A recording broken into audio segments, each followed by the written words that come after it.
තලය මත කෙනෙක් කරන දූත මෙහෙය වෙනස් කළ නොහැකි සිද්ධාන්තයක්. එවැනි විශිෂ්ට දූත මෙහෙයක යෙදෙන උතුම් කාන්තාවන්ගේ ජීවිතාවලෝකනය Great Ladies. Great Ladies.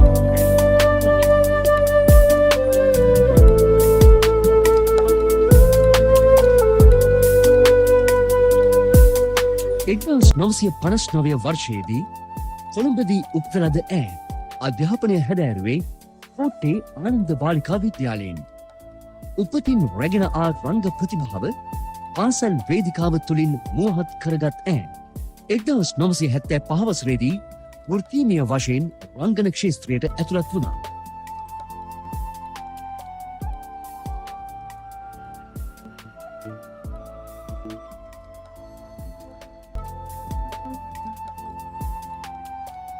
වේදිකා නාට්‍ය කලාව තුළ සුවිශේෂී චරිතයක් බවට පත් වූ නිර්මාණයන් රාශියකදී විවිධ වූ චරිතයන්ට පණ පෝවින් අරුත්බර ජීවන දර්ශනයක් සහෘදයට ලබා දුන්නා. පීරි අලි, හඳහන, වෙස්ගත්තු, කතරගම රූමතිය සිය රංගන දායකත්වය ලබා දුන් වේදිකා නාට්‍ය අතුරින් කිහිපයක්. රංගනයට අමතරව ස්වභාවී රංග මඩලක් යන වේදිකා නාට්‍ය විසින් රචනය කොට නිෂ්පාදනය හා අධ්‍යක්ෂණය කරන ලද්දා. උච්චි තිරයේද විකාශය වූ අරුත්බර ටෙලි නාට්‍ය නිර්මාණයන් කිහිපයකටම සිය රංගන දායකත්වය ලබා දී තිබෙනවා. ආදරවන්තයෝ, කීටයා, වැහිලිහිණි, චක්‍ර ටෙලි නිර්මාණයන් අතුරින් කිහිප. සම්බුදු මහිම, යුදකිනි මැද යන චිත්‍රපටයන්හි රංග දක්වමින් චිත්‍රපට රංගනයටද එක් වුණා. තවද සිංහල නදයට සෙබලිකු හා ගැහැණියක් නමින් පොත් කිහිපයක්ද ඇය විසින් ලියවී ඇත.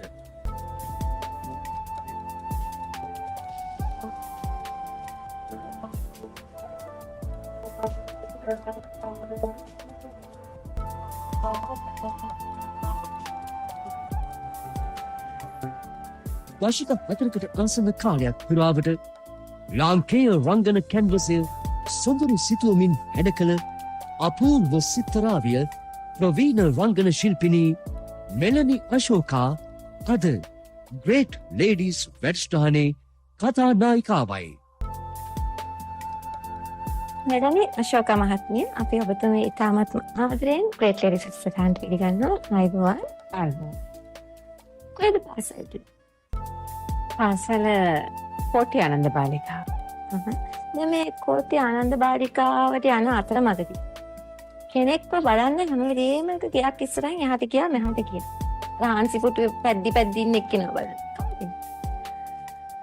මහා ප්‍රතාපවත් චරිතයක් ඒ කාලේ. ඩොමි ජයවර්ධන මහත්මයා. ඒ මහත්මයාගේ ගේ ඉස්සරහින් තමයි මම පාසල ගියේ. හැබැයි මේ බලන්න ආසාවක් තිබුණාට හරි බයයි. මොකද ඒ රංගපෑවේ ටිකක් මේ සරපරුස චරිතනේ. ඒක නිසා හොරෙන් තමයි බලන්නේ. ඒ අර හාන්සි පුටුවේ පැද්දි මෙහෙම උදේට විවේකීව පත්තරේ බලනවා. බලනකොට මම පාසල් ඇඳුමෙන් පොත් ටිකක් අරගෙන හිමීම මෙහෙම කරලා බලලා දුවනවා. ඩොමි ජයවර්ධන මහත්මයා මායික hina වෙනකොට මම hina වෙවි දුවනවා. ඒ පොඩි හිනාවකින් කරනවා. කතා කරන අවස්ථාවක් හම්බෙලානේ. කතා කළා තියෙනවා පහු කාලෙකදී. මොකද එතුමාගේ පුතා රොයි ජයවර්ධනගේ වේදිකා නාට්‍ය කියන්නේ මම ඉස්ලාම් වේදිකාවට ඒ කියන්නේ ප්‍රසිද්ධ වේදිකාව. ඒක කොහොමද ඇත්තටම පුතා එනවා ගෙදරට මේ අම්මගෙන් අවසර ගන්න. මේ රංගනය සඳහා ඔය දාගන්න. ඒ අවස්ථාවත් අපි ඒ සිදුවීමත් කතා කරොත් ඒ ගැන. ඒ කාලෙදී හරිම සුන්දරයි. මොකද මේ දැන් වගේ අම්මලා උනන්දු කරන්නේ නෑනේ. දැන් නම් හරියට අම්මලා උනන්දු කරනවා සහ අම්මලාගෙන් සහයෝගය තියෙනවා දැන් ඉන්න නව පරපුරට. නමුත් අපේ කාලේ එහෙම නෙවෙයි. මේ රංගපාන්න යනවා කිව්වහම ඒකට අවසර නම් හම්බෙන්නේ නැහැ කොහෙත්ම. මට මතකයි රෝයි දවස් ගාණක් එක දිගට අම්මගෙන් අවසර ලබන අම්මා හෙට උත්තරයක් දෙයි අනිද්දා උත්තරයක් දෙයි කියලා බලාගෙන රෝයි එනවා දවස් ගානේ. ඇවිල්ලි වෙලා අන්තිමට තමයි අම්මා එහෙනම් ඉතින් කියලා ඒකත් හරියට නෙවෙයි කිව්වට පස්සේ අම්මත් එක්ක මුල් කාලේදී ආවා. මේ ඔබට මේ රංගනය පිළිබඳ හැකියාවක් තියෙනවා කියලා ඔබ කොහොමද දැනගන්නේ? මෙහිමයි මංවත් දැනන් තිබුණේ මට හැකියාවක් තියෙනවා කියලා මේ කලා ක්ෂේත්‍රයේ. මොකද මගේ පරම්පරාවේ කිසිම කෙනෙක්වත් මේ කලා ක්ෂේත්‍රයේ නැහැ. නමුත් අර ඩොමි ජයවර්ධන මහත්මයා දකින්න ඇති ඇහැට මේ කලාව යන්න පුළුවන් මේ ඉදිරියට යන්න පුළුවන් මේ හැඩරුවක් ඇති කියලා හිතන්න ඇති. ඒ හින්දා වෙන්න ඇති ඒ ගෙදර කතා වෙලා මේ රොයි ජයවර්ධනයන් සෙල්නා නාට්‍ය කරනකොට නළු නිලිය තෝරනකොට කතා වෙලා අන්න අර මේ මෙතනින් උදේට ඉස්කෝලේ යන්නේ දිහා බල බල මේ ඒ ළමයට කතා කරලා බලනවාකෝ කියලා කිව්වලු තාත්තා. පප්පා කියලා කියන්නේ පප්පා එහෙම කිව්වලු. අපි දැන් කතා කරමු මේ පාසල් කාලේ. දැන් පාසල තුලදීත් ඔබ බොහෝ විට මේ රංගන කටයුතු වලට සම්බන්ධ වුණා. කාගෙන්ද උදව් ලැබුණේ පාසලේදී සහ අපි පාසල ජීවිතය ගැන කතා කරමු. මගේ පාසල උනේ කෝට්ටේ ආනන්ද බාලිකාව විදුහල් ප්‍රතිනියෝනේ කුසුමා වැලිකල මහත්මිය. මම පාසල් නාට්‍යවල රඟපෑවා. ඒත් මං හීනකින්වත් හිතුවේ නැහැ. ඊට පහු කාලෙක එතුමියගේ ආදරණීය සැමියා වෙන්නේ පී වැලිකල මහත්මයා. ඒ මහත්මයාගේ එතකොට ඒ පී වැලිකල මහත්මයා ඒකට ගුවන්විදුලියේ නිෂ්පාදකවරයෙක්. ඊටාම ජනප්‍රිය සහ දක්ෂ නිෂ්පාදකවරයෙක්. එතුමාගේ මං කොමසාරිස් නාට්‍යයට මට සහභාගී වෙන්න ලැබුණා පහු කාලේ. දැන් පාසල් යන කාලේදීම තමයි මේ සෙලීනා වේදිකා නාට්‍යයට සම්බන්ධ වුණේ. කවුද මේ නාට්‍ය ඔබ සමග සමගාමීව රංගනයේ යෙදුනේ සහ චරිතලා ඒ රංගපාපු චරිතය ගැන කතා කරමු. ප්‍රධාන චරිතය සලීනා කියන චරිතය රංගපෑවේ සුමනා ගෝමස් නැමැති අපේ චරිතාංගනයේ ලියාකෑ. ඊට පස්සේ සම චරිතය කැතරින් කියන චරිතය මම රංගපෑවේ. ඒත් එක්කම රංජිත් පෙරේරා, දේශන් අමරසිංහ, ඔය රොයි ජයවර්ධන ඒ වගේ ඒවකට වේදිකාවේ ඉඳපු දක්ෂ නළු නිලියෝ තමයි රංගපෑවේ. ඔබගේ චරිතය මොකක්ද? මගේ චරිතය කැතරින් විප්ලවකාරී චරිතය. මොකද මේ කතාව උනේ ෆ්‍රාන්ස් ඉස්පාඤ්ඤ විප්ලවයෙන්. ඒ විප්ලවයේ සැලීනා කැතරින් චරිත දෙක තමයි ඒ විප්ලවයට උර දෙන්නේ. දැන් ඒතර මේ චකිතයක් එහෙම දැනුනේ නැද්ද ඉස්සෙල්ලාම වේදිකාවේ රංගනයේ යෙදෙනකොට පිරිසක් ඉදිරියේ? මට ප්‍රසිද්ධ වේදිකාවේදී නම් හරියම අපහසුතාවයක් තිබුණා. දැන් පාසල් නාට්‍යවල කණ්ඩායමක රංගපානවා වගේ නෙවෙයි ප්‍රසිද්ධ වේදිකාවේදී බැරෑරුම් වගකීමක් තියෙන ලොකු චරිතයක් රංගපානකොට ඇත්තටම මට තිබුණ පොඩි තිගැස්මක්. ඒත් මං හරියාකාරව කරන්න ඇති කියලා හිතුණා. මට ඒවකට තිස්සකාරී වසම් මහත්මයා මං ගැන පත්‍රයට ලියලා තියෙච්ච දෙයක් දැක්කම මට හිතුණා මං ඒ චරිතයට හොඳ ආකාරව කරලා ඇති කියලා. මොකද වේදිකාව පෙරලියක් කරගත්ත මෙල්නියා සෝකා කියලා ලියලා තිබුණා. ඒ මගේ මුල්ම අවධිය 75 1975. අම්මා තාත්තා ගැන වැඩි විස්තර කතා කරමු. අම්මා තාත්තා දෙන්නම දැන් නම් ජීවිතෙන් අතර නැහැ. අම්මා සාමාන්‍ය බිරිඳ, තාත්තා රැකියාවක් කළා. නමුත් කවුරුවත්ම කලාවට සම්බන්ධ තිබුණේ නැහැ. ඒත් එක්කම මම කොළඹ ඉපදුනාට තාත්තත් අම්මත් කොළඹ අය නෙවෙයි. කොහෙද ගම්පලද? තාත්තා නම් අනුරාධපුරේනොත් එහා. මොකද අපේට වාසගම මම පාවිච්චි කරන්නේ මොකද හරි අමාරුයි වාසගම මගේ කියන නමඩ වැව. ඒක නිසා මම පාවිච්චි කරන්නේ නැහැ. නමඩ වැව කියන්නේ අපේ තාත්තගේ ගමේ වැව්. ඇහැටු වැව, කදිරු වැව, නමඩ වැව කියන ඒ වැව් වල නම් තමයි අපිට තියෙන්නේ. නමුත් මම ඉපදුනේ තාත්තා කොළඹ රැකියාව කරපු නිසා කොළඹ. සහෝදර සහෝදරිය? වැඩිමල්ම සහෝදරිය.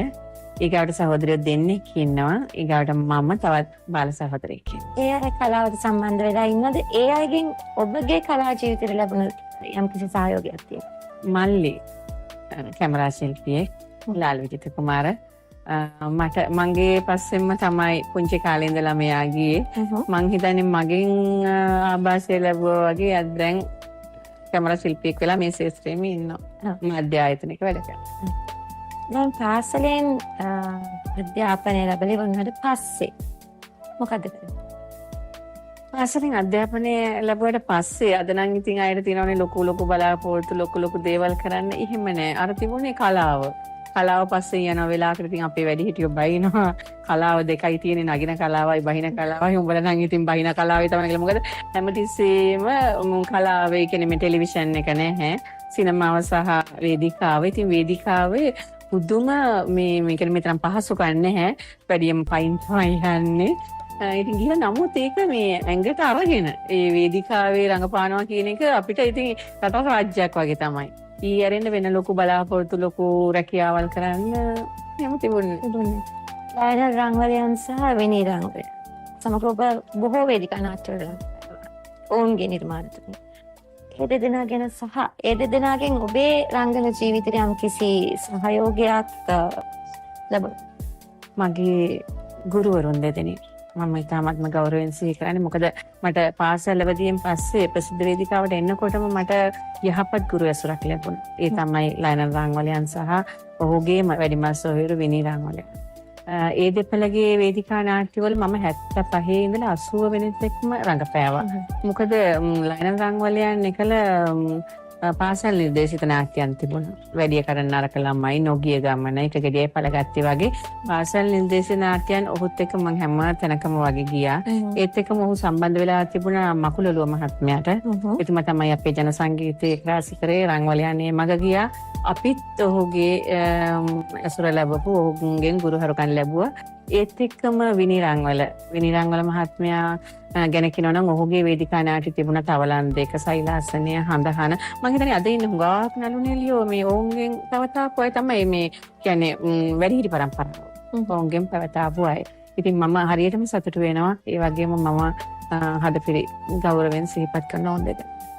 දැන් අර මුලදී අම්මා අකමැති වුණානේ, පස්සෙ බොහොම අමාරුවෙන් කැමැත්ත ගත්තේ. ඊට පස්සේ දැන් මේ රංගනයේ යෙදෙනවත් එක්කම අම්මයි තාත්තයි මොකද කිව්වේ? එදෙන්න ඔබේ රංගනයන් මේ ලැබෙන ප්‍රසිද්ධිය දැක්ක. තාත්තට නම් මගේ දස්කම් බලන්න වැඩි කාලයක් ලැබුණේ නැහැ.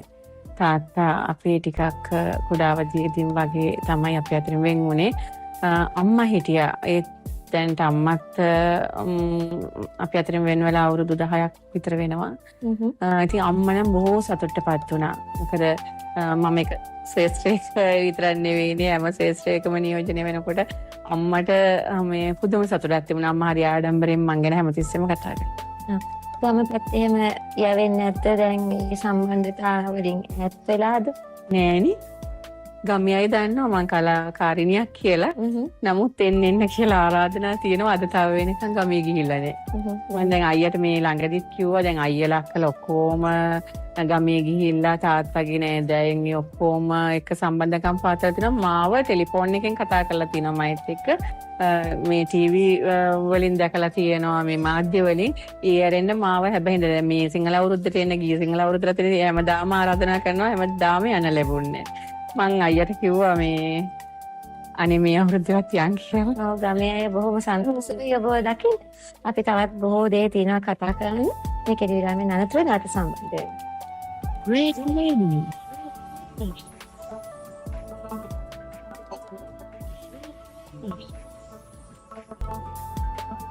හලහලවේ විවිධ ඉසව් තුළින් තම හැකියාවන් ප්‍රදර්ශනය කළ ඇය මෙලනි අසෝක. කොහොමද වේදිකාවෙන් සිනමාවට? ඒ කාලේ රූපවාහිනිය නෑනේ. ටෙලිවිෂන් එක තිබුණ නැති කාලේ සිනමාව තමයි. හරිම ආසාවක් සිනමාවට යන්න. සිනමාව තමයි සිහිනය වගේ තිබුණේ. ඒ සිහිනය සැබෑ වුණෙත් ප්‍රධාන චරිතයකින්. ඒ කාලේ දැන් කෝපිකඩේ ඩිංගි මහත්තයා, සිරිපාද මහත්මයා ඒ කාලේත් වේශ නිරූපණ ශිල්පියෙක්. මට එතුමා තමයි ආරාධනා කරේ සම්බුදු මහම චිත්‍රපටයේ නළු නිලියෝ මේ විදිහට නිලියක් ප්‍රධාන නිලිය මේ දවස්වල සම්මුඛ පරීක්ෂණයක් කරනවා මේ යන් කියලා. මම ඉතින් හරියට අදිමදි කරා. එතුමාගේ බලකිරීම මතම තමයි ගිහිල්ලා. මොකද සම්මුඛ පරීක්ෂණයනේ මම ඒකට එච්චර කැමති නෑ සම්මුඛ පරීක්ෂණයකට යන්න. පස්සේ ඒ කොහොම හරි මං විතරයි එදා ඒගොල්ලන් හමුවට ගියේ. බොහොම සතුටින් ඒ අය මට කැමති වුණා. ඔබ බොහෝ චිත්‍රපටවල මේ චිත්‍රපට අතරින් ඉතාමත් සුවිශේෂී කැපී පෙනෙන චරිත මොන වගේ චිත්‍රපට? බොහෝ චිත්‍රපටිවල නම් රඟපෑවෙන්නේ නැහැ. චිත්‍රපට 20ක පමණ තමයි මම චරිත රඟපෑවේ. ඒත් මම වැඩියෙන්ම කැමති සම්බුදු මහිම චිත්‍රපටයේ බෞද්ධ චරිතයට, අඩකාසි චරිතයට. මොකද ඊට පහු කාලෙක චරිත ලැබුණාට ඒ චරිත එක්කෝ හාස්‍ය රැල්ලට ගියපු චිත්‍රපටි, එහෙමත් නැත්නම් ලොකු භූමිකාවක් නොතිබුණ චරිත. ඒත් එක්ක බලනකොට මට සතුට වෙන්න පුළුවන් වුණේ බෞද්ධ චිත්‍රපට. කොහොමද මේ බෞද්ධ වැඩවලදී මට හම්බ වෙනවා ඔය දලදාවට ඔය දැන් ඒ වගේ හැම දෙයකදීම මට මොකක් හරි තියෙනවා මේ එහෙම ලැබීමක්. ඒ වගේ චිත්‍රපටි වලට මට දායක වෙන්න හුඟක් වෙලාවට අවස්ථාව ලැබිලා තියෙනවා. ඉතින් මේ මෑත යෝගයේ බෞද්ධ චිත්‍රපටි ඇරෙන්න ඒ කාලේ. ඉතින් බෞද්ධ චිත්‍රපටියේ ඒ අඩකාසී චරිතය සම්බුදු මහිම චිත්‍රපටි ඒකට තමයි මගේ වැඩිම සතුට. දැන් මේ අතුල රන්සිරිලාල් ඒ මහතා කොහොමද ඔබේ හඬ ගැන විශේෂයෙන්ම බොහොම දුරක් දැක්කා. කොහොමද මේ එතුමා ඔබ මේ හඬ කැවීමට යොදවලා තියෙන්නේ? අතුල රන්සිරිලාල් මහත්මිය මගේ සමකාලීනයි. මොකද 70 ගණන් වල මං කිව්වේ 75 ඉඳලා 80 දක්වා මම රංගවල දෙස්සේ උරන්ගේ මේ නිර්මාණ වලට දායක වුණේ කියලා. ඒ කාලේ විනී රංගවල යන්නේ කරන බොහෝ නාට්‍යවල පිටපත අතුල රන්සිරිලාල්ගේ. ඒක ප්‍රධාන භූමිකාව මගේ. එතකොට ඒ අධ්‍යක්ෂක මහතා චකයා සහ නීලිය. ඒත් එක්කම තවත් හිටියා අපේ දැන්ටත් මේ ලොකු තැන්වල ඉන්න කලසෙත්‍රේ ලොකු තැන්වල ඉන්න කීප දෙනෙක් හිටියා. ඒ 75 ඉඳලා 80 වෙනකන් ඒ තිබිච්ච සම්බන්ධතාවයේ තමයි මගේ සමකාලීනෙක්. එතුමාට හිතෙන්න ඇති මම හඬ කැවීමට දක්ෂ ඇති කියලා. කොහොම හරි එතුමා තමයි මාව ටයිටස් තොටවත්තෙන් හමුවට රැගෙන ගියේ. ඊට පස්සේ මේ හඬ කැවීමට එදා මම ආධුනිකයෙක්. මගේ සම්පූර්ණ ගෞරවය ලැබෙන්නේ අතුල රන්සිරිලාල් මහත්මයා නිසා ටයිටස් තොටවත්තයන්ට. මොකද හඬක් තිබුණාට හඬ කවනකොට ඒ හඬ පාලනය කරන්න ඕනේ. ඒ හඬ උපදාලා ගන්න ඕනේ. ඒ අපි දැන් හඬ කවන්නේ වෙනත් චරිතවලටනේ. ඒ වෙන වෙන රටවල් වල වෙන්න පුළුවන්, අපේ රටේ වෙන්න පුළුවන්. ඒ චරිතවලට තමයි ඒ චරිත බොහොම සාධාරණීකරණ ලෙස හොඳටම ඒ අය රඟපාලා තියෙන චරිත. අපි හඬෙන් මරන්න බෑ. අපි ඒ හඬෙන් ඒ චරිතයට තව සාධාරණයක් කරන්න ඕනේ. එතනදී මේ මගේ හඬ නෙවෙයි මාව පාලනය වෙන්නේ ඒ පාලන මැදිරියෙන්. එතකොට ඒ අය තමයි මගේ හඬ කොතනද උස් වෙන්න ඕනේ, කොතනද පහත් වෙන්න, කොතනද මම මේ විදිහට මගේ හඬ හසුරවන්න ඕනේ කියන එකේ හසුරවන්නේ පාලන මැදිරියෙන්. ඒක නිසා මම හිතනවා එදා ඉඳලා අද දක්වාම මාව මෙහෙයුවේ මේ හඬ කැවීමේ අද මම ප්‍රවීණයෙක්, අද මම සම්මානලාභී හඬ කැවීමේ ඒ තැනට මාව ගෙනාවේ අතුල රන්සිරිලාල්. ඒකට මම ගරු කරනවා එතුමාට. කුමන ටෙලි නාට්‍ය සඳහාද ඔබ ප්‍රථමයෙන්ම ඔබේ හඬ ලබා දුන්නේ? මුලින්ම ටයිටස් තොටවත්තයන් එවකට අදිරුව හිටියේ මල්කුඩි දවස් නාට්‍ය මාලාවේ ඒක එක සිද්ධාන්ත එක දවසට එක කතාවන් තමයි මල්කුඩි දවස්. ඒන් එක කතාවක චරිතයකට තමයි මට හඬ කවන්න ලැබුණේ ඉස්සෙල්ලාම. මේ හඬ කැවීම සිදු කරද්දී අමතක නොවන සිදුවීම් වෙලා ඇති. බොහොම හස්‍යජනක සිදුවීම් වෙලා ඇති. පොඩ්ඩක් අපි ඒ වගේ දෙයක් ගැන කතා කරමුද? ඔව්. ඇත්තටම hina යනවා ඒ සතුටක්. මොකද අපි ඒ ආකාරයෙන් හදනවා කියන්නේ අද ගුරුහරුකම් ලැබුණා අපිට. මොකද මේ ගුරුහරුකම් වෙලාවකට ටිකක් කරකසයි දැඩි. නමුත් හරි ඉවසීමෙන් සහ ගෞරවයෙන් ඒ අපිව හදන්න ඒ වෙලාවකට ඇහෙනවා මයික් එකකින් එක එක සතුන්ගේ නම් කියනවා අපිට. ඒ කොහොම හරි අපිව හොඳට හැදුවා. ඔව්. මේ වෙලාවේ අපි ආසයි පරි කොටසක් අහන්න. හඬ කැවීමකද? හඬ කැවීම මේ දවස්වල කරන්නේ අභීත දියණිය පාක් මැතිණිය. පාක් මැතිණිය ටිකක් විතර හාස්‍ය දනවන චරිතයක්. අයියෝ කල්ලු කළා නේද? ඔය බලන්නකො කරපු දේ ඉතින්. රිදුනා මගේ කොන්ද. මං එච්චර ආචාර්යශීලී වෙලත් මොකද එමට එහෙම කළේ? අනේ මගේ ලැබීම තමයි මේක. අන්න ඒ වගේ චරිතයක් තමයි ඒක. ඔබේ හඬ ගොඩක් චරිත ඔබේ හඬ බොහෝ දෙනාගේ හදවතට බොහොම සමීපයි. දැන් අපි කතා කරමු. දැන් මේ චරිත කරන අතරතුරේදී දැන් පොඩි වැරද්දක් හරි වුණාම එම චකිතයක් ඇති වෙන්නේ නැද්ද? ඒක පාටම ඊට පස්සේ ඔක්කොම අමතක වෙන්නේ නැද්ද කියන්නේ යන දේවල් එක්ක බලාගෙනද මොනවා හරි කියන්නේ? ඔව් දැන් මෙහෙමයි. දැන් මම කිව්වේ එක එක ආයතනවල එක එක විදිහටයි හඬ හසුරවන්නේ කියලා. එක මාධ්‍යයක අපිට එන ඔරිජිනල් හඬ පෙන්නලා ඊට පස්සේ ඒක වහලා ඊට පස්සේ අපිට කියනවා ඒ දෙබස එක්ක අපි ධාරණය කරගෙන එහෙම. නමුත් තව අපේ ජාතික නාලිකාව වෙන්නේ එහෙම නෙවෙයි. අපිට හඬ එනවා ඔරිජිනල් කනට එනවා හඬ ඒත් එක්කම පිටපත තියෙනවා ලොකු ස්ක්‍රීන් එක තියෙනවා අපිට ටයිමින් ඔක්කොම හඬ ඔරිජිනල් එකේ කනට එනවා ඒකෙන් අපි ඒ ටයිමින් ඒ ඔක්කොම ධාරණය කරගෙන දෙබසත් හිතට ධාරණය කරගෙන ස්ක්‍රීන් එකට ලොකු තිරයට අපි හඬ කවනවා රූපෙට. ඔව් දැන් ඒ නිලිය අංග චලනයෙන් සහ ඒ කතා කරන දේවල් ඒ ඔක්කොම යන්න ඕනේ හනත් එක්ක ඒ ඉරියව් පිළිබිඹු කරන්න. ඔව් ඒකට තමයි අපිට ඉයර්ෆෝන් එකෙන් කනට එනවා. ඒකට අපිට ඒ නවත්තන්න ඕන තැන් hina වෙන්න ඕන තැන් ඒ වෙලාවල් ඒ ගැප්ස් තියන්න ඕනේ. ඒ ඔක්කොම අපි කනට අරගන්නවා. ඉතලා අපි එක්සරයක් බලනවානේ. ඒක කනට එනවා. එතකොට පිටපත අතේ තියෙනවා. එතකොට ඒක වෙනත් භාෂාවක් අපේ සිංහල භාෂාවේ පිටපත අපි ළඟ තියෙනවා. ඒ ගන්න දෙබස ධාරණය කරගෙන තිරේ යනවනේ ලොකු රූපෙට හඬ කවනවා. දැන් ඔබේ හඬ නිසා බොහෝ නිලියන් ප්‍රසිද්ධියට පත් වුණා. මේක රංගනය ඉදිරිපත් කළා. මේ හඬෙත් යම් කිසි ගැඹුරක් තියෙනවානේ. එතකොට දැන් ඔබට පොඩි හිතෙන්නේ නැද්ද මගේ හඬ නිසා කෙනෙක් ප්‍රසිද්ධ වෙනකොට පොඩි මොකද්ද මොන වගේ දෙයක් දැනෙන්නේ? චිත්‍රපටවල ගොඩාක්ම නවපරපුරේ නිලියන් සඳහා මගේ හඬ මම සපයලා තියෙනවා. සමහර වෙලාවට චිත්‍රපටි 3ක් විතර එක දිගට මගේ හඬ යනවා. ඒ වගේ වෙලාවල මට අසීමිත සතුටක් දැනෙනවා. මට එහෙම සතුටක් විසක වෙනත් දෙයක් මේ දැනුන්නේ නැහැ.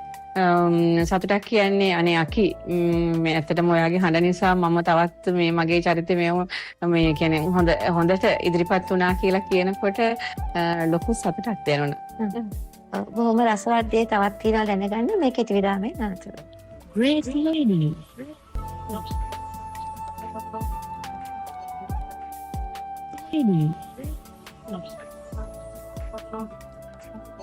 දශක 4ක් පුරාවට ලාංකේය රංගන කැන්වසය සුපුරු සිතුවමින් සිත්තම් කළ අපූර්ව සිත්තරාවිය ප්‍රවීණ රංගන ශිල්පිනී මෙලනි අශෝකා Great lady.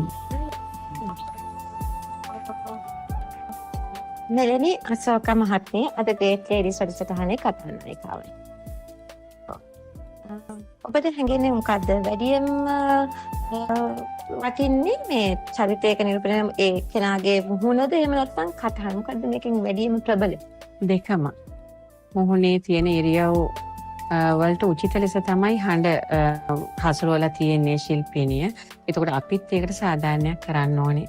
ඒ හඬ ඒ චරිතය ඒ චරිතයට උචිත ලෙස හඬ හසුරවන්න ඕනේ.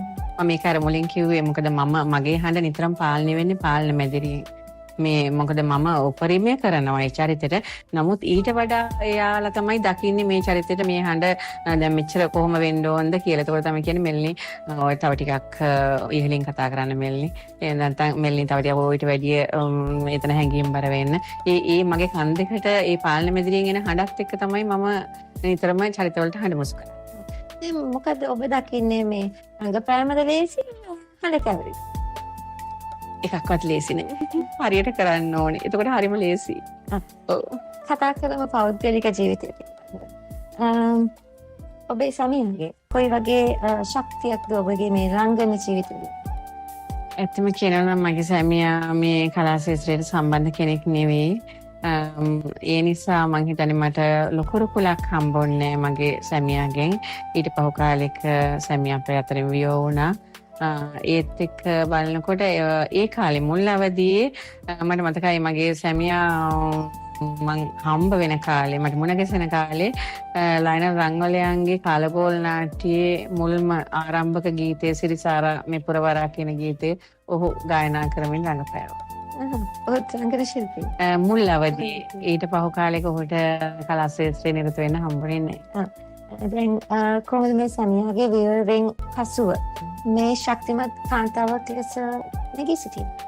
ඔහුගේ ඒ ශක්තිය නැතුව ගියට පස්සේ ඊට පස්සේ විතරක් නෙවෙයි ඊට කලින් මම තරුණියක යුවතියක ඉන්න කාලෙත් මම හිතන්නේ මගේ අම්මගේ ආభాෂයෙන් තමයි මොකද අම්මා තමයි මට දෙපයින් නැගී සිටින්නේ. ඒ මොකද මාව පෝෂණය කරා මනසිනුත් මගේ අම්මා. ඒකෙන් තමයි මම හැම දෙයකටම වරතු දෙන ගෑණියෙක් කරේ මේ සමාජයට ඔරොත්තු දෙන විදියට හැසිරුවීම ආවා මගේ අම්මා. ඒත් එක බලනකොට සැමියාගේ වියෝවෙන් පස්සේ ලොකු බරක් මට දැනුණා මගේ පුතාලා දෙන්නම ඉගෙන ගන්න කාලේ. ඊට පස්සේ ඒ බරත් කරට අරගෙන මගේ නිර්මාණ කටයුතුත් මගේ කලා ශාස්ත්‍රයේ කටයුතුත් මම වෙනත් රැකියාවක් කරේ නැහැ කවදාවත්. මම දන්නේ කලාවේ එක එක පැතිකඩ විතරයි. ඊට පහු කාලෙක මට ලොකු ප්‍රශ්නයක් වුණා. ඊට පහු කාලෙක මොකද මම උපාධිධාරිණියක් නෙවෙයි. මොකද මුල් අවදියේ රැකියාවල් ඕන තරම් තිබුණා මාධ්‍ය ආයතනවල. පහු කාලයක් වෙනකොට උපාධිධාරීන්ට තමයි මේ ලොකු අවකාශයක් තිබුණේ. මං හිතන්නේ මේ මට ඕන කළා රැකියාවක් කරන්න. නමුත් මේ කලා ශාස්ත්‍රයේ මේ එක එක ඉසව්වල සැරිසරන්න උපාධිය ඕනේ නැහැ. ඒ කාලෙදී මං හිතන විදිහේ රැකියාවකට යන්න ඇත්ත වශයෙන්ම අලුතරමින් ඩිප්ලෝමා එකක්වත් තියෙන්න ඕන වුණා. ඒ අවස්ථාවේදීත් මම පසුබට වුණේ නෑ. මගේ පුතාලා දෙන්නත් ඉස්කෝලේ යද්දි මමත් ජනමාධ්‍ය ඩිප්ලෝමාව හැදෑරුවා. පුතාලා දෙන්න ගැන කතා කරමු. පුතාලා දෙන්න ගැන කිව්වොත් ලොකු පුතා සඳුන් දැන් කැමරා ශිල්පියෙක්. පොඩි පුතා සමිත්. එයා කලාවට සම්බන්ධ නෑ. නමුත් මගේ වැඩ කටයුතු වල හැම දෙයකදීම දෙන්නගේම උදව්ව තියෙනවා. මොකද දැන් මම මේ දවස්වල වේදිකා නාට්‍යයක් අලුතෙන් ආයි කරගෙන වේදිකාගත කරමින් යනවා. ඒ දෙන්නගේ උදව් තමයි මට ලොකුම ශක්තිය. ඒ දෙන්න මොකද සඳුන් කොයි වෙලාවකත් වේදිකාවෙන් බහින්නේ නාට්‍ය පටන් අරන් ඉවර වෙනකම්ම. දැන් මට ඕනක වුණා මේ පසුගිරිද තීච් එක මට කැමරා කරගන්න ඕන වුණා. නමුත් සඳුන් කැමරා ශිල්පියෙක්. ඒත් එයා වේදිකාවෙන් බැස්සේ නැහැ. වෙන කෙනෙක් ලව්වා තමයි මම කැමරා කරගත්තේ. දැන් ඔබ අත්තම්ම කෙනෙක්. ඔව්. කොහොමද මේ මොනතර මිනිපිරියන් එක්ක ගත වෙන කාලය? ලොකු පුතාට දුවෙකුයි පුතෙකුයි ඉන්නවා. පොඩි පුතාටත් දුවෙක් ඉන්නවා. කාලේ නම් ගත වෙනවා දැනෙන්නේ නැහැ. මොකද මම මගේ වැඩ තියෙනකොට යන්නේ නැහැ. මේ එනවා නිතරම ඇවිල්ලා මම ඒගොල්ලන් වෙනම ඉන්නේ. මම මගේ ගෙදරට නිතරම එනවා. නමුත් දැන් පාසල් යනවා ලොකු පුතාගේ ලොකු දුව. අනිත් අය පොඩි පුතා මේ පෙර පාසල් යනවා. පොඩි පුතාගේ දුව ඒත් නෑ තාමත් පුංචි. නමුත් ගියොත් එන්න හම්බෙන්නෙත් නෑ. ආවහමත් මං කොහොමත් නිවාඩු වෙලාවක තමයි ගෙන්න ගන්නෙ. යන්නෙත් නිවාඩු වෙලාව කළා නැත්තම් ආයි මට මොකකටවත් යන්න හම්බෙන්නේ නෑ. අපි කතා කරොත් දැන් මේ එදායි මෙදායි අතර තාක්ෂණයට ලොකු දියුණුවක් තියෙනවා. ඒකට කොහොමද මේ එදා ඔබ හඬ කැවීමේදී සහ දැන් අද හඬ කැවීමේදී කොහොමද ඒ පහසුවක් ඇති යම් කිසි තාක්ෂණ දියුණුව නිසා එදා ඔබ බොහෝ කැපකිරීම කරන්නට ඇති. අනේ ගැන කතා කරමු. හඬ කැවීමේ විද්‍යුත් මාධ්‍ය ගැන ගන්නකොට නම් ඒ පහසුකම් සමහර ආයතනවල තිබුණා. එදත් තිබුණා. අද ඊට වැඩිය හොඳ පහසුකම් තියෙනවා. කොහොමත් අපේ ඒ ශිල්පය කියන්නේ ඉගෙන ගන්නත් ඕන එක. එහෙම නැත්නම් අපේ උනන්දුව තිබුණ නැත්නම් අපේ දක්ෂකම තිබුණ නැත්නම් ඒක හරියාකාරව අපි ඒකට වෙන වෙන දේවල් ඔළුවේ තියාගෙන ඒ දේ කරන්න බෑ. ඒක හරියාකාරව කරන්න නම් අපි එතන ඉන්න ඕනේ. ඒක අපේ කරගන්න ඕනේ. එතෙන්දී අපි අර පහසුකම් ඒ තරම් එහෙම හිතන්නේ නැහැ. මොකද අපේ පැත්තෙන් සාධාරණීකරණයනේ අපි බලන්නේ. දැන් මට මතකයි ඒ කාලේ සමහර පෞද්ගලික තැන් තිබුණා හරි පුංචි තැන්. පුංචි තැනක මේ හැරෙන්නවත් ඉඩක් නැහැ. එක්කෙනෙක් ඇතුළට එනකොට එක්කෙනෙක් එළියට යන්න ඕනේ. නැත්තම් ඉඩ නැහැ. ඒ මැදිරිය ඇතුලේ. ඉතින් නමුත් ඒත් අපි ඒ ගැන හිතන්නේ නැතුව අපේ පැත්තට මූලික තැන දීලා අපි සාධාරණයක් කළා හැමතිස්සෙම. මේ කතා බහ තවත් ගොඩක් රසවත් වෙයි. මේ වේදිකා නාට්‍යක කොටසකුත් අපත් සමග කරලා පෙන්වන්න හරියම නැත්තම් මේ ඒ දෙබස් කියන්න පුළුවන්. මගේ නාට්‍ය තමයි දැන් මට මෑතකදීම කරේ මගේම වේදිකා නාට්‍ය නිසා මට මතක් වෙන්නේ ඒකේ දෙබස. මගේ සුභාවිරංග මණ්ඩලක වේදිකා නාට්‍ය මම රංගපෑමෙන් දායක වුණා. ගෙවුණු ජීවිතේ හැටි දැනගන්නවට වැඩිය ජීවත් වෙන්න ඕන හැටි දැනගත්තාම හොඳට මැති සහෝදරයා. ගෙවුණු ජීවිතේ නටමුන් අතරින් තමයි මම මේ පාර හොයාගත්තේ. ඒ අතීතයට ඔබ ගෙන ගියෝ ඔබට හුස්ම ගන්න බැහැ. කුසගින්න මට හොඳට හිතන්න ඉගෙනනවා. කුස පිරෙන්න බඩට ආහාරයක් ලැබුණා නම් ලේ ගමන් කරන්නේ බඩට කැම දිරවන්න. ඒත් කුසගින්න මගේ මොළයට හොඳට ලේ ගමන් කරුවා. මට හොඳට හිතන්න ඉගෙනනවා. සුන්දරයි. ගුවන් විදුලියේ ඔබ කැපී පෙනෙන චරිතයක් වුණා. අපි ගුවන්විදුලියේ සම්බන්ධතාවය ගැන කතා කරමු. ගුවන් විදුලි අද බොහොමත්ම නාලිකාවල් තියෙනවා. මම මුල්ම කාලේ අපේ ගුවන් විදුලි සංස්ථාවේ ශිල්පිනියක් නෙවෙයි. මම වරින් වර ගුවන් විදුලිය තුළට ගැමුණු විජේසූරිය මහත්මයාගේ වැඩසටහන් වලට, එතකොට අමරසෝම සමරක්කොඩි අපේ සවද කලාකරුවාගේ වැඩසටහන් වලට, ආනන්ද සිරිසේන මහත්මයාගේ වැඩසටහන් වලට, එතකොට අපේ වැලිකල මහත්මයාගේ වැඩසටහන් වලට මම වරින් වර සහභාගී වුණා මිසක මම ගුවන්විදුලි සංස්ථාවේම ශිල්පිනියක් නෙවෙයි. ඊට පහු කාලෙක තමයි මම අපේ දැන් තියෙන ගුවන්විදුලි නාලිකාවන් හැම එකම වගේ හඬින් දායක වෙනවා. දැනගන්න කැමතියි මේ හඬ කැවීමේ ශිල්පිනියක් වෙන්න තිබිය යුතු ගුණාංග මොනවද? මුලින්ම තමන්ගේ හඬ හඳුනා ගන්න ඕනි. මට යන්න පුළුවන් පරාසය මගේ හඬේ, මට පුළුවන් පැති යන්න. ඒත් එක්කම අපිට ලැබෙන චරිතය, හඬ මුසු කරන්න ලැබෙන චරිතය හොඳට අධ්‍යයනය කරන්න ඕනේ. ඒ චරිතයේ තියෙන ස්වභාවයක්. ඒ චරිතයට පිටින් මගේ හඬ දුන්නට ඒක සාධාරණයක් වෙන්නේ.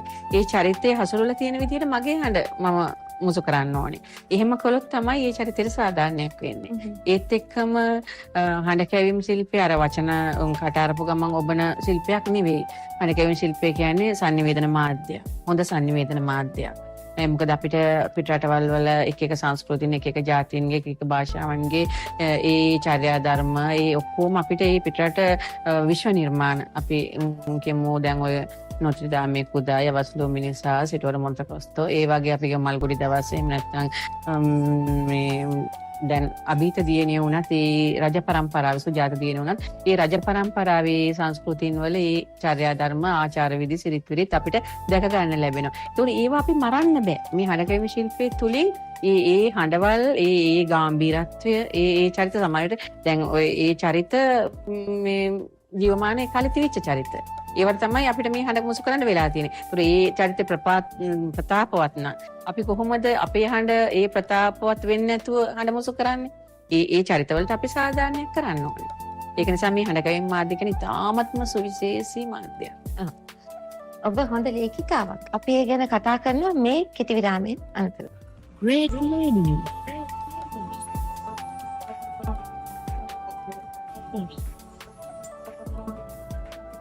දශක 4ක් පුරාවට ලාංකේය රංගන කැන්වසය සොබිරු සිතුවමින් සිත්තම් කළ අපූර්ව සිත්තරාවිය ප්‍රවීණ රංගන ශිල්පිනී එලනි අශෝකා. Great learning. මෙලනි අශෝක. ඇගේ හඬ අපේ හදවතට ඉතාමත්ම සමීප. ඔබගේ මේ තුල සිටින ලේඛිකාව ගැන ඇතරම අපසාරි මම ජීවිතේ මේ පසු භාගයේදී මොකද මම දැන් මේ කලා ශාස්ත්‍රයේම දශක 4ක් මේ 38 වෙනි අවුරුද්ද දශක 4ක කාලය පහු කාලයකදී තමයි මම ලේඛිකාවක් වුණේ. මුල් කාලේ මම ලියපු දේවල් තිබුණා. නමුත් පොත් පෙට්ටිවල මේසවල උඩ තැන් තැන්වල තිබුණා. ඒත් මේ මෑත කාලෙක දැන්ට වසර කිහිපයක ඉඳලා තමයි මට හිතුනේ මම ලියන දේවල් වලින් ප්‍රයෝජනයක් ගන්න ඕනේ කියලා. මොකද දේවල් වලට තරංගවලට යොමු කරන්න ඕනේ. මොකද දැන් ලියවෙන හුඟක් දේවල් දිහා බැලුවාම මටම හිතුණා මම ලියපු සමාජයට වටිනාකමක් ඇතිනේ මීට වැඩිය. මම දැන් මේ වලට තරංගයකට යොමු කරන්න ඕනේ. මොකද දැන් බොහෝ දේවල් මම දන්නේ මේ තියෙන පසුබිමත් එක්ක හරි සරලයි. කියන්නේ ලේඛන කලාව විතරක් ලේඛන කලාව සමස්තයක් වශයෙන් නෙවෙයි මම කියන්නේ බොහෝ දකින්න තියෙන දැන් නවකතා බැලුවම හරි සරලයි. හුඟක් දේවල් හරි සරලයි මේ ලේඛන කලාව විතරක් නෙමෙයි හුඟක් හැම මාධ්‍යයක්ම හරිම සරල වෙලා තියෙන්නේ. ඉතින් ඒක නිසා මම බැලුවා දැන් මගේ ළඟ තියෙන එකතුවක්. ඒ එකතුවේ මීට වැඩිය මට ප්‍රයෝජනයක් ගන්න පුළුවන්. තව මට මේ මාධ්‍ය හසුරවන්න පුළුවන් කියලා හිතලා තමයි මම එක එක තරංගවලට මම ලියන දේවල් යොමු කරා. වැඩියෙන්ම ලියුවේ මොන වගේ මම මුලින්ම ලියන්න පටන් ගත්තේ කෙටි කතා. කෙටි කතාකාරිනියක් කියන එක දැන් මට හුඟක් තැන්වලදී අමතනවා මාව. මෙලනි දක්ෂ කෙටි කතාකාරිනියන්නේ කියලා කියනකොට මට ඇත්තටම නිහතමානී සතුටක් ලැබෙනවා. මොකද මගේ සිංහල කෙටි කතා පොතේ කෙටි කතා 10ක් තියෙනවා. ඒ 10න් දෙකකට මට ඇගීමට ලක් වුණා. ඒ සම්මාන ලබා ගත්තේ වගේ. සිංහල නෑයා 2009 වසරේ යුද්ධය නිමාවීමත් එක්කම මම ලිව්වා අවුරුදු 30කට පස්සේ සත්‍යනාදන් කොළඹේනවා සිංහල නෑය හොයාගෙන. ඒ කතාවට මට සම්මාන ලැබුණ පළවෙනි ස්ථානය. ඊට පස්සේ ආයෙත් 2010 වසරේ නුඹට පවු නැත කියන කතාවට මට හම්බුණා අගයීමක්. ඊට පස්සේ 2011 වසරේදී මගේ පද්‍ය රචනාව මනෝපන් මගේ ගම කියන පද්‍ය රචනාවට ආයෙ මට සම්මානයක් ලැබුණා. පළවෙනි ස්ථානය. දැන් ඔබම රචනා කරලා ඔබම නිෂ්පාදනය කරලා අධ්‍යක්ෂණය කරලා වේදිකා නාට්‍ය කීපයක් එකක් හෝ දෙකක්. මම නිෂ්පාදනයෙන් දායක වුණා හුඟක් වේදිකා නාට්‍යයන් වලට ඒ කාලේ ඉඳලම මෑත කාලෙත් මම නිෂ්පාදනය කළ එක වේදිකා නාට්‍යයක්. ඊට පස්සේ සුභාවි රංගමණ්ඩලම් මම රචනා කළා මමගේම අධ්‍යක්ෂණයක් මගේම නිෂ්පාදනය සුභාවි රංගමණ්ඩලම්.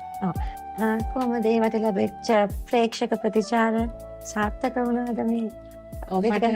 මට අප්සාරි කියන්න ඕන වුණා මේ සිංහල භාෂාවේ ගුණාත්මක බව ඇසරිවේ ඉඳ අපිට ගොඩාක් වෙලාවට අපේ පරිවර්තන කෘතියක් ගත්තාම තමයි අපිට සිංහල භාෂාවේ ගුණාත්මක භාවය හැමතිස්සෙම වගේ සාර්ථකව පෙන්වන්නේ. ඉතින් මට ඕන කළා මම ලියපු මගේ ස්වතන්ත්‍ර මේ කෘතියකදී මේ සිංහල භාෂාවේ ගුණාත්මක බව හසුරවන්න මටත් පුළුවන් අපිටත් පුළුවන් කියන එක ඒත් එක්කම මට ඕන කළා මේ නාට්‍යයෙන් එකිනෙකට වෙනස් සිද්ධාන්ත 3ක් ගැමි අඳුරේකින් පටන් අරගෙන මම ඊට පස්සේ තනිකර වෙනත්ම තැනකට සම්මතය අසම්මතය කරගත්තේ ස්ථානයක්. ඊට පස්සේ ආයි දරිද්‍රතාවයෙන් පෙළෙන ඒ කම්කරු යුගයක්. ඒ විදිහට මට පෙන්වන්න ඕන කළා වේදිකාවේ එකම නාට්‍යයකින්. ඒක සාර්ථකයි. නමුත් දැන් බොහෝ දෙනෙකුට අවශ්‍ය වෙන්නේ එදිනෙදා සරල හාස්‍යයක්, සරල වින්දනයක්. ඒත් එක්ක බලනකොට මට ස්වභාවී රංගමණ්ඩල චුට්ටක් පැත්තකින් තියන්න වෙනවා. ඒ කියන්නේ පැත්තකින් තියනවා නෙවෙයි.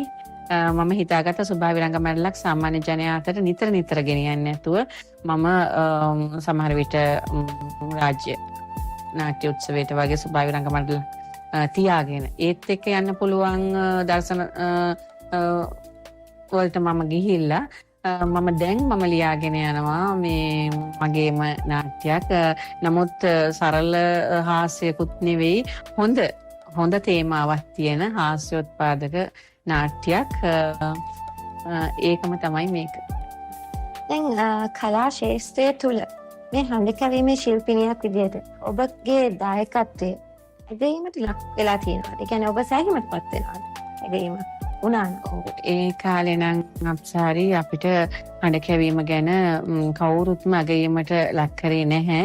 හඬකැවීම ඒ තරම් මේ ලොකු දෙයක් විදිහට කවුරුත් සැලකුවේත් නෑ. නමුත් මෑතක ඉඳලා මම දන්නවා දැන් මේ සම්මාන උත්සව වලට පටන් හඬකැවීම යොමු වෙලා තියෙනවා. අතුල රන්සිල්ලාල් මහත්මයා අපේ හඬකැවීම් ශිල්පිනිය කියන්නේ රූපවාහිනිය විතරක් නෙවෙයි හඬ ශිල්පීන් කියන්නේ ගුවන් විදුලි හඬ ශිල්පීන්. ඒක අවුරුදු 50කට වැඩි හඬ සපයපු ශිල්පීන්. ඒතකොට ගැමුණු විජේශ්වරී මහත්මිය, ආනන්ද සිරිසේන මහත්මිය, ධර්මශ්‍රී මුණසිංහ මහත්මිය, දේවසිරි පෙරමද ඒ වගේ හඬ ශිල්පීන් අපේ ලංකාවේ ඉඳපු එනස්ලි බර්ඩි සැමුවෙල් කියන ත්‍රිත්වය ඒ ඔක්කොම හඬ ශිල්පීන් ඇගීමට ලක් කර අතුල රන්සිල්ලාල් මහත්මයා. අවුරුදු 50කට වැඩි හඬ කවපු ශිල්පීන්. ඒ අතර මටත් හම්බුණා අවුරුදු 25කට වැඩි හඬ කැවුවට ඇගීමක් සම්මානයක් ලැබුණා. ඔබ මේ ශාස්ත්‍රය තුළ යම්කිසි අවසර කලකිරීමකට ලක් වෙලා නැද්ද? නේ අප්සාරි ජීවිතේ කවදාකවත් කලකිරීමකට ලක් වෙන්න හොඳ නැහැ. ඒ ඔක්කොම පාඩම් අපි ජීවිතේ ඉගෙන ගන්න. ඒ පාඩම් තුලින් පරිණත වෙනවා සහ පන්නරයක් ලබනවා. එතන ගැලී ඉන්න ඕනේ නැහැ. කලකිරුණා කියලා මේ වගේ දේවල් සිදු වෙනවා. මේ මොකද විවිධාකාරයි මේ සමාජයේ. අපි එතන ඉඳන් බැලුවම කවදාකවත් කලකිරීමක්වත් ලොකු දේවල් පස්සෙන් හම්බා යෑමක්වත් මේ මට දිනන්න බැරි දෙයක් තියෙනවායි කියලා මට කරන්න බැරි දෙයක් තියෙනවායි කියලා දුකක්වත් එහෙම මේ මහා ලොකුවට සතුටු වෙන්නවක්වත් මහා ලොකුවට දුක් වෙන්නවත් ඒ මොනක්වත් ඕනේ සරල ජීවිතයක් තිබුණාම ඒ සතුටත් ඒ හැම දෙයක්ම ලැබෙනවා ඉවසීමෙන් සහ ශක්තිය ධෛර්යය අධිෂ්ඨානය. සාමාන්‍යයෙන් කොහොමද ඔබේ ජීවිතය ගත වෙන්නේ? දිනපතා ජීවිතය ගත වෙන්නේ? මගේ ජීවිතේ දැන් මම අර එක තැනක නෙවෙයි ඉන්නේ. දැන් අද හඬකැවීමකට ගියොත් හෙට ගුවන්විදුලි නාට්‍යයකට යනවා. ඊට පස්සේ වේදිකා නාට්‍යයක, ITEL නාට්‍යයක, දැන් පහුගිය දවස්වල රන්මිහි තැන්න කියන ටෙලිනාට්‍යයේ මං ගලබඩ කුමාරි හාමිගේ චරිතය කළා. දැන් ඊට පස්සේ දැන් හෙට අනිද්දා ආයි ෂූටින් යන්න තියෙනවා. මම කොයි දෙයකට වුණත් වැඩිපුර එන්නේ නැහැ. මොකද මම පරාසයන් කීපයක ඉන්න නිසා මට එකක හුඟක් නිරත වෙන්න අමාරුයි. ඒක නිසා මම ඕනට වැඩි චිත්‍රපටි වලට යන්නත් බෑ. ඕනට වැඩි රූපවාහිනියේ ඉන්නත් බෑ. ඉතින් අර මම හැම එකටම මගේ කාලය යොමු කරන්න ඕනේ. ඒක නිසා මට නිකන් ඉන්න වෙලාවකුත් නෑ ඇත්තටම. මම නිදි ගන්නේ රෑ 1ට විතර. එහැරෙනවා කොහොමත් කොහේ හරි යන්න තියෙනවා නම් 5ට වගේ හැරෙනවා. නැත්නම් 6ට වගේ හැරෙනවා. 5ට හැරලා පුරුද්දට හැරෙනවා 5ට. තව චුට්ටක් වෙලා ඉන්නවා උදේම කොහේ හරි යන්න නැත්නම්. කොහොමත් මට කාලය කියන එක හරි වටිනවා. ඒකෙන් උපරිම ප්‍රයෝජනෙත් ගන්නවා. ඔබතුමියට බොහෝමත් සිදුවීම් ඇති දැන් මේ වේදිකාවේ රඟපාද්දී ඒ වගේම රංගන කටයුතු දැන් ඔය ෂූටින් ඒ වෙලාවේදී වෙච්ච ලස්සන සිදුවීම් ඇති රසවත් සිදුවීම්. වේදිකාවේ නම් මට මතකයි අපි ඔක්කොම කාන්තාව සිවම්මා දනපාල නාට්‍ය රංගපෑවා. පිරිමි චරිත රංගපෑවෙත් කාන්තාව. මම තිස්ස කුමාරයා රංගපෑවේ. ඒ අතර මම සිවම්මාගේ මනමාලයටත් වෙනවා. ඒතකොට ධනපාල තමයි මර්සි දිරිසිංහ මහත්මිය. කොහොම හරි අපි දෙන්න අතර ගැටුමක් තියෙනවා. දෙන්නම දැන් පිරිමි චරිත කරන්නේ. ඉතින් දැන් මේ මනමාලයයි දැන් ධනපාලයි රණ්ඩුවක්. කොහොම හරි මර්සි දිරිසිංහ මහත්මිය හරි හාස්‍ය වලට බරයිනේ. ඉතින් එයා හොඳට දැන් මම මේ ප්‍රේක්ෂකයන් දිහා බලාගෙන එයා එකපාරටම පිටිපස්ස හැරිලා මට කරන ඒවට මට hina නොවි ඉන්න බෑ. ඒත් ඉතින් අපි වේදිකාවේ ඉන්න එපා. කොහොම හරි hina වෙන්නේ නැතුව අපි චරිත කරන්න ඕනේ. ඒ වගේ ඉතින් හරිම සුන්දරයි. ඒ වගේම ටෙලි නාට්‍ය වල නම් ඉතින් අනන්ත අප්‍රමාණ දේවල් වෙනවා. එකක් මාපිටිකුම් මහත්මයාගේ වෙස්මැඳුම කියන ටෙලි නාට්‍යයේ එදා මීගමුවේ රෝගත කිරීම තිබුණේ. මමත් හරි හදිසියෙන් හරියටම පරක්කු වෙලා මේ ගිය ගමම්ම ඇඳුම් මේ ඇඳලා මේ වෙස් ගන්නවල සෙට් එකට තමයි රූපගත කරන තලයට තමයි ගියේ. එදා තිබුණේ මගේ දුව නැති වෙලා. දුවට හිටියේ නිමන්ති පොරගේ දුව නැති වෙලා මම පොලිසියට යනවා අඬාගෙන. පොලිසියට යනවා මේ පැමිණිල්ලක් කරන්න දුව නැති වෙලා. ඉතින් දැන් සෑහෙන සෙනගකුත් හිටියා මේ බලන්න ඇවිල්ලා ප්‍රේක්ෂකයෝ. ඉන්නකොට දැන් මට විධානය දෙනකම් මම බලාගෙන ඉන්නවා රංගපාන්න. බලාගෙන ඉන්නකොට එකපාරටම පොලිසිය තමයි දැන් මේ රංගපාන්නේ දාසන තලේ පොලිසිය පැමිණිල්ලක් දාන්න යන්නේ. එකපාරටම මේ PC කෙනෙක් ඇවිල්ලා මේ කලිසමෙන් සාක්කුවෙන් මේ ටිෂු එකක් කරන් මාව ටච් කරගෙන ගියා. මම පොඩ්ඩක් අප්සෙට් වුණා ඒකට. මොකද මම හිටියේ දෙබස් ටික මතක තියාගෙන සහ මේ නාට්‍ය රංගපාන්න යන්න බලාගෙන බලනකොට අපේ ඇසිස්ටන්ට් මේ වෙස් ගන්නවන අපේ වේශ නිරූපණ ඇසිස්ටන්ට් මේ පොලිස් මේ PC කෙනෙකුට ඇඳලා. නමුත් එයාගේ ඩියුටි අමතක කරේ නෑ. මේ ටිෂුස් දාගෙන කලිසම් සාක්කුවේ මාව ටච් කරගෙන ගියාවිලා. ඒක අදත් මාපිටික මාත්මයා hina වෙවි කියනවා. දැන් කෙනෙක් පවසුවොත් ඔබේ ජීවිතේ ප්‍රබලම අංශය ඔබේ කටහඬ කියලා.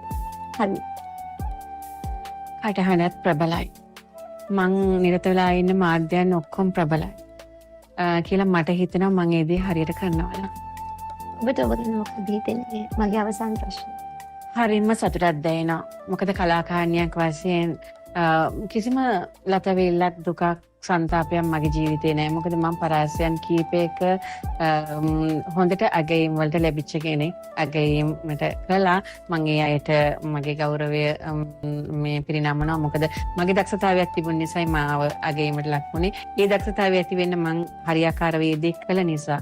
ඒක නිසා මම හැමෝටමත් කියන්නත් කැමති මේ වෙලාවේ නිකන් ඉන්න එපා. මොනවා හරි අත්හදා බලන්න. එක දෙයක් නෙවෙයි අපිට තවත් දේවල් කරන්න පුළුවන්. මම නිකන් හිටියා නම් මට ලේඛිකාවක් වෙන්න ලැබෙන්නේ නැහැ. මම නිකන් හිටියා නම් මට වේදිකා නාට්‍යයක් කරන්න ලැබෙන්නේ නැහැ. පුළුවන් කරන්න උත්සාහ ගන්න. ජය ගන්න අධිෂ්ඨානෙ තියාගන්න. ඒ ඇත්තටම තමත් හොඳ ආදර්ශයක් අපේ මේ නල්මනායට. ඔබතුමියගේ ඉදිරියේ සියලු වැඩ කටයුතු ඉතාමත් සාර්ථක වෙන්න කියලා අපි ඔබතුමියට සුබ පතනවා. ඒ වගේම ග්‍රේට් ලේඩීස් සම්ස්ථානට සහභාගී වීම පිළිබඳව බෙහෙවින්ම ස්තුතිවන්ත වෙනවා. අයබෝවන්. දිනාංගි ඔබ ඇතුළු කාර්යමණ්ඩල සියලුම දෙනාට ස්තුතියි. ලබන සතියේ සෙන්සුරාදා උදෑසන 9ට මෙවැනිම විශිෂ්ට ගණයේ කාන්තාවක් සමග ඔබ හමු වනතුරු සුබ සතියක්.